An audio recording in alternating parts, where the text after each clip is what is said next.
16, onde Israel, comparada com uma mulher que tinha nascido, cujo cordão umbilical ainda estava ligado ao lugar do seu nascimento, o Senhor levantou-os. Eles se tornaram como uma mulher que foi colocada como rainha. Deus enriqueceu-os da sua glória, da sua lei, do conhecimento. Não havia nação que tinha uma lei tão bonita quanto o povo de Israel, comparado então a uma mulher. Então, quando chegaram a uma posição elevada perante as nações, começaram a se prostituir. Qual uma mulher deixa o marido e vai se prostituir com outro homem.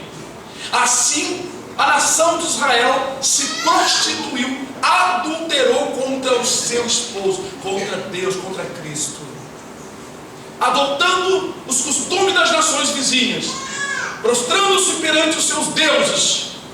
E assim Deus comparou que ela buscava tantos prazeres, tantos gozos, tantos desejos, qual uma mulher adulta que busca homens que têm grandes membros. Está escrito aqui, tá, irmãos? Desculpa ter falado isso, mas está escrito aqui bem claro para vocês lerem. Isso está escrito aqui. A coisa ficou tão exagerada que Deus viu o seu povo qual mulher que na verdade um dia era santa e pura, de repente se prostitui a uma imundícia tão grande, tão abominável, que o Senhor depois disse que iria torná-la despida e ia fazer com que os seus inimigos comessem a sua carne, tirassem a sua vida. E tudo isso aconteceu no tempo determinado, quando Deus, através de algumas nações, mas posteriormente, pior ainda, através de Babilônia, Nabucodonosor mandou arrasar com o povo. Deus livrou Jeremias, alguns que estavam com ele, os mais pobres, aqueles mais pobres e humildes, mas o resto, meus irmãos, padeceram muito. Quero ler então com os irmãos uma parte das escrituras com os irmãos que se encontra em Ezequiel 16, que diz assim a palavra do Senhor: veio a mim a palavra do Senhor, dizendo: filho do homem, faze conhecer a Jerusalém as suas abominações, e diz: assim diz o Senhor Jeová, e a Jerusalém: a tua origem e o teu nascimento procedem da terra dos cananeus, teu pai era amorreu e a tua mãe Eteia. Está falando aqui de Abraão, não é? E Sara, pois desse casal surgiu a nação dos judeus, segundo as escrituras. E quanto ao teu nascimento, no dia em que nasceste, não te foi cortado o umbigo, nem foste lavada com água para a tua purificação, nem tampouco foste esfregada com sal, nem volta em faixas. Não se compadeceu de ti olho algum para te fazer alguma dessas coisas, compadecido de ti. Antes foste lançada em pleno campo pelo nojo da tua alma, no dia em que tu nasceste. Amém? Podeis assentar, senão vocês vão ficar muito cansados. O nascimento desta mulher, aqui diz figuradamente que os seus pais, seu pai morreu, sua mãe Eteia, vieram daquelas áreas lá dos Deurdos, caldeus, dos amorreus, Abraão e Sara. Então, tendo aqueles filhos, tendo o seu primeiro filho, que foi Isaac, Abraão e Sara, Isaac, Jacó teve os 12 filhos e mais uma filha, 13, e desses filhos nasceu a famosa nação de Israel. Mas Jacó, indo para o Egito, porque José já se encontrava lá por ter sido vendido pelos seus irmãos, então a nação foi formada ali. Então, figuradamente, essa mulher, o lugar do seu nascimento foi o Egito. O lugar do nascimento da mulher foi o Egito. E o Senhor olhou e viu que ela estava abandonada. Ela nasceu e o cordão umbilical não foi cortado.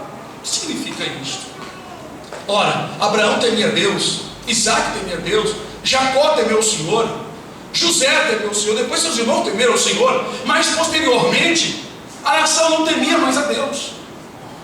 Eles estavam se alimentando das coisas do Egito, cheio de costume do Egito, cheio de práticas do Egito, pois o politeísmo dominava lá. Ou seja, os egípcios tinham milhares de deuses. Por que Moisés, quando teve encontro com o Senhor, ele disse: Senhor, mas quando perguntarem o teu nome, o que eu vou dizer? Moisés sabia que no Egito havia vários deuses. O Senhor disse: eu sou o que sou. Porque Deus sabia os sinais que ia fazer para mostrar que ele era diferente dos deuses humanos. E o povo ia saber que quem estava realmente mandando Moisés era o Deus dos seus pais, de Abraão, de Isaac e de Jacó. Então o povo até então estava ali, lançado no campo, fazendo tijolos, debaixo da fadiga, na angústia, mas se alimentando das ideias do Egito, porque o cordão umbilical não tinha sido cortado, só foi cortado depois. Deus faz uma comparação aqui. Os irmãos entenderam? Amém. Né? E quanto ao teu nascimento, no dia em que nasceste, não te foi cortado o umbigo, nem foste lavada com água. Lavada com água. O apóstolo Paulo diz que a igreja, ela vai ser purificada para se apresentar a Cristo, lavada com água pela palavra. Então eles não tinham a palavra, eles não tinham a lei. Só depois que Deus levantou Moisés é que deu a lei para eles serem lavados. Bom, vou continuar. Essa fase aqui da purificação se refere ao período em que a igreja, ou o povo de Israel, nasceu ali do Egito, mas eles estavam cheios dos costumes do Egito. Então quer dizer que o cordão umbilical não foi cortado. Para as mulheres que entendem é fácil, mas os homens não entendem, pois é através do cordão umbilical que a criança se alimenta quando está sendo formada no ventre. Certo, irmãos? Amém. Então Deus fez essa comparação. Ela nasceu, ou seja, o povo de Israel nasceu no Egito. O Egito foi o ventre do nascimento, não é? Então ali foi enviado ali o embrião, que era José. Aleluia. Oh, glória a Deus, obrigado, Senhor. Oh, glória a Deus. E ali então foi formando aquela criança ali. Então, quando a nação criou e formou e foi dada a luz àquela criança, o cordão umbilical continuava, ou seja, eles continuavam se alimentando, pois 400 anos estiveram ali no ensinamento dos egípcios. 30 anos foi o período de José, o restante foi um período de sofrimento. Então o Senhor achou eles como um homem acha uma mulher recém-nascida, no seu sangue, seu cordão umbilical delicado. O Senhor faz essa comparação, mostrando que foi Ele que criou o povo, foi Ele que fez ali o corte, foi Ele que lavou-a com água limpa, e esfregou sal e envolveu-a em faixas, ou seja, vestiu o povo. Foi Ele que educou, foi o Senhor, como diz aqui. Vamos ler o versículo 6, é isso mesmo? Amém. Não, vou 5 novamente. Não se compadeceu de ti olho algum. Isso refere-se ao período que eles estiveram lá, que ninguém tinha compaixão deles, por eles serem escravos, maltratados, né? Mas Deus os abençoava porque eles iam crescendo. Ninguém se compadeceu, ninguém fazia nada por eles, a não ser tratá-los maliciosamente. Antes, quem se compadeceu deles foi o Senhor. Aleluia, aleluia. Bendito seja o nome do Senhor. Versículo 6 então. E passando eu por ti, vi-te manchada do teu sangue, e disse: ainda que está no teu sangue, vive. Sim, disse: ainda que está no teu sangue, vive. Havia uma esperança entre eles de que um dia Deus levantaria um redentor, pois Moisés tinha dito: o Senhor levantará dentre vossos irmãos um profeta semelhante a mim, a eles ouvireis. E eles, claro, esperavam um Salvador, né? Isso depois. Mas havia uma promessa em que eles seriam uma nação poderosa. Eu citei essa parte de Moisés, mas foi mais para frente um pouco, não é isso?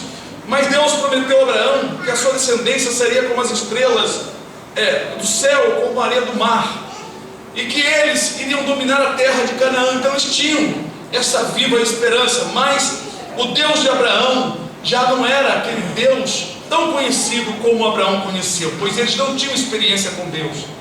Mas Deus, vendo que eles estavam ali na aflição, e observou que, como uma mulher que estava abandonada no seu sangue, observou que eles ainda tinham vida, e o Senhor começou a trabalhar. Aí Deus começa a falar no versículo 7: eu te fiz multiplicar como o renovo do campo, e cresceste, e te engrandeceste, e alçaste grande formosura, alcançaste grande formosura, avultaram os seios, e cresceu o teu cabelo, mas estava nua e descoberta. Isso espiritualmente, o povo cresceu em número, mas ainda não tinha uma lei para se vestirem, porque a Escritura nos ensina que nós precisamos vestir da palavra, se vestir de Cristo. Bom, quero dizer uma coisa para os irmãos. Depois que o povo de Israel comparar então esta mulher, comparada a esta mulher que estava abandonada, estava na aflição, estava na dor, estava no seu sangue, e que foi recolhida pelo seu senhor, pelo seu esposo, e tornou-se rainha, ou Deus a tornou rainha, e ela teve as riquezas em sua vida. O Senhor então chamou a atenção do povo de Israel, que Ele tinha feito eles crescer no Egito, tinha libertado eles da mão de Faraó, tinha levado eles para uma terra prometida, tinha dado a eles as grandezas da sua lei, tinha vestido eles das coisas mais belas, mais bonitas da terra. No entanto, eles pecaram, prostituindo-se com as nações. Irmãos, quantas pessoas, igrejas, pastores, quantos irmãos da face da terra, sabendo dos sinais que estão acontecendo, muitos estão cegos, eu sei, mas uma boa parte sabe da verdade.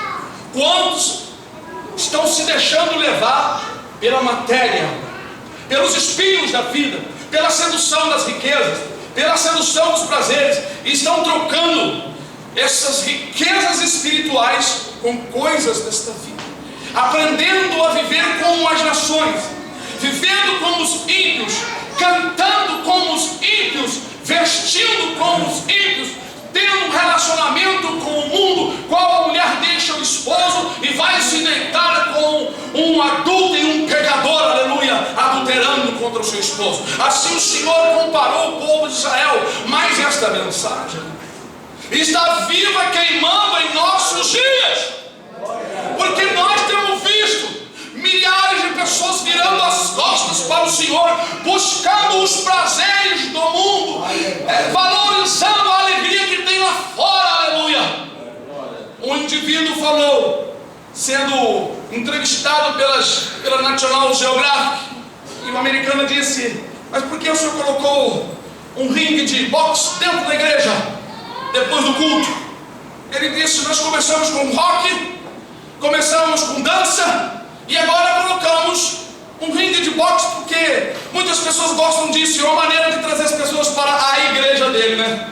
Não para Jesus. Irmãos, eu não estou falando mal de ninguém não, apenas estou dizendo para vocês o que Deus está mandando falar. O Senhor disse assim: o meu povo está louco, já não me conhece mais. São sábios para mal fazer, mas para bem fazer nada sabem, e aprovam as coisas erradas, como diz Isaías no capítulo 5. Ai do que ao mal chamam bem, e ao bem dizem mal. Fazem do amargo doce, e faz do doce amargo.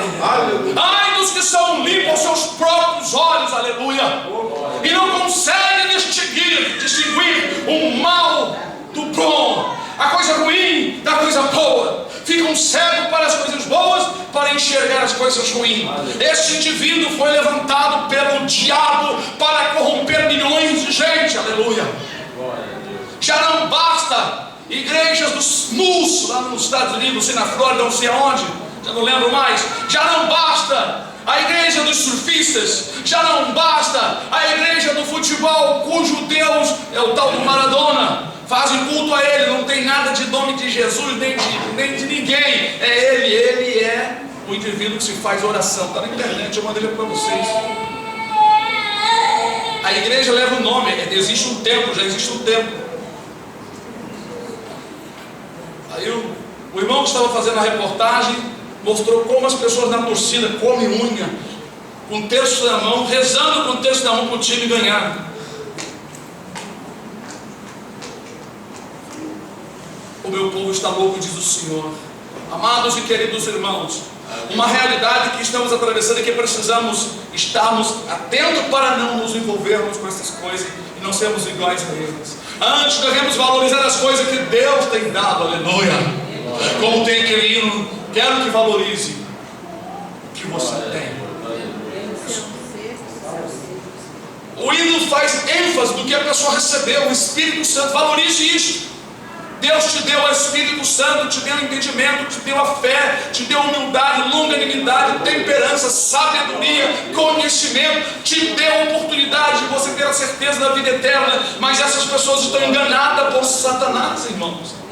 Assim como o povo de Israel, hoje tem um Israel espiritual sendo enganado por si mesmo, pelos seus próprios desejos, pois desprezam as riquezas celestiais, as glórias que Deus tem dado, para abraçarem os prazeres da carne do mundo, aleluia. Pois diz aqui nesse texto aqui, irmão, vocês podem ler em casa, que ela, como uma mulher adúltera, buscava homens de grandes carnes, homens de grande estatura, pois ela via suas pinturas nas paredes, mandava pagar para eles virem. Ela não recebia paga como prostituta, ela pagava para poder aquela impiedade vir, e como uma mulher que pagava a fim de adulterar. Assim o povo de Israel fazia, eles custeavam, eles bancavam para que a impiedade entrasse no meio deles. Assim hoje está a igreja na terra. Muitas igrejas estão pagando para os ímpios e fazerem o seu ninho de cobra nos seus meios, aleluia, a fim de atrair outras pessoas iguais a eles, para arrecadarem dinheiro e para serem conhecidos e terem fama. Mas Deus está preparando algo, porque o Senhor tem revelado a muitos irmãos na face da terra que está vindo uma perseguição contra as igrejas na face da terra antes do arrebatamento da igreja. E o Senhor vai também fazer com que os alimentos fiquem muito caros em todas as nações, aleluia. As coisas vão ficar estranhas e muita gente vai tremer, aleluia, e vão achar que houve um arrebatamento, que não vai haver, vão ficar confusos porque não estão ligados à palavra de Deus. Eu vos digo, irmãos, quanto mais nossa mente ficar acompanhando televisão, acompanhando assassinato de montão que eles dão de enxurrada nas horas de reportagem, a fim de acomodar as pessoas, a fim de contaminar os pensamentos das pessoas. Tem gente que vive o tempo todo curioso, querendo saber quantos morreram, quantos viveram, o que está acontecendo ali, o que está acontecendo aqui. Esta pessoa não tem paz na sua alma, dá sorriso até aqui, mas não tem a paz verdadeira, porque vive acompanhando estas coisas, aleluia. Mas irmãos,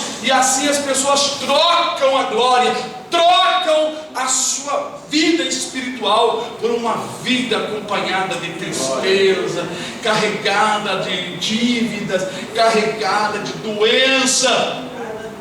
Eu até quero ratificar uma coisa que eu falei, que eu e minha esposa, nós entramos numa conversa, num pequeno debate de marido e mulher, quando eu disse aqui para os irmãos que o culpado da pressão alta não é o sal, irmãos. Eu não quis dizer que o sal não colabora.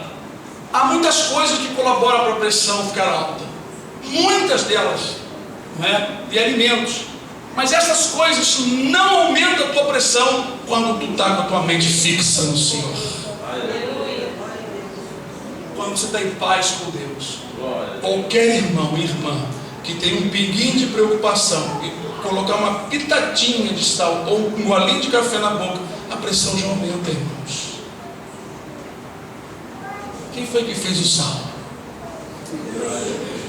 Pesquisam o que os médicos não dizem, como o sal é benéfico para os nossos músculos e muita parte do corpo. Pesquisa qual é o sal melhor para a saúde, que é aquele sal grosso. Irmãos, eu tenho feito teste comigo mesmo, porque eu não gosto de comida com pouco sal, porque eu fico dormindo à toa. Eu tenho feito o teste comigo, eu tenho vivido uma vida de paz com o Senhor, de tranquilidade, evitando que os problemas que surgem permaneçam na minha mente ou no meu coração. Eu tenho vivido uma vida abençoada. Se eu tenho pressão alta, eu não sei, nem quero saber.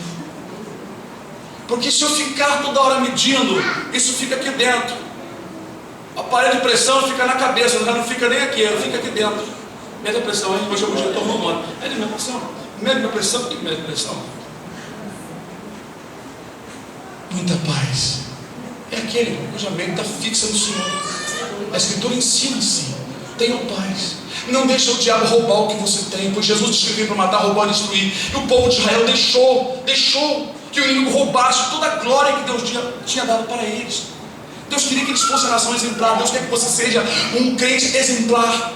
Deus quer que você seja uma igreja exemplar, um pastor exemplar. Deus quer que você seja um pregador exemplar, ou uma dona de casa exemplar. Mas se você não quiser, Ele tira a tua bênção e vai dar para outra varoa, e vai dar para outro varão. Quando Jesus disse que um certo homem arrendou sua vinha para uns determinados trabalhadores, mas eles mataram o homem. Quando o dono da vinha foi mandar ver os frutos, dar uma olhada, receber o que era dele, depois o dono da vinha mandou um terceiro, e eles mataram. Depois ele disse: bom, sabe uma coisa? Eu vou mandar o meu próprio filho. Quem sabe eles vão ter receio e vão obedecer. E mandou então o seu próprio filho. Jesus estava falando, né, do pai dele, né? Mas ele disse ali: esse aí é o herdeiro. Mas o seguinte, vamos matar ele para ficar com a herança para nós. Então eles mataram o filho daquele senhor. Então disse Jesus: que fará o dono da vinha?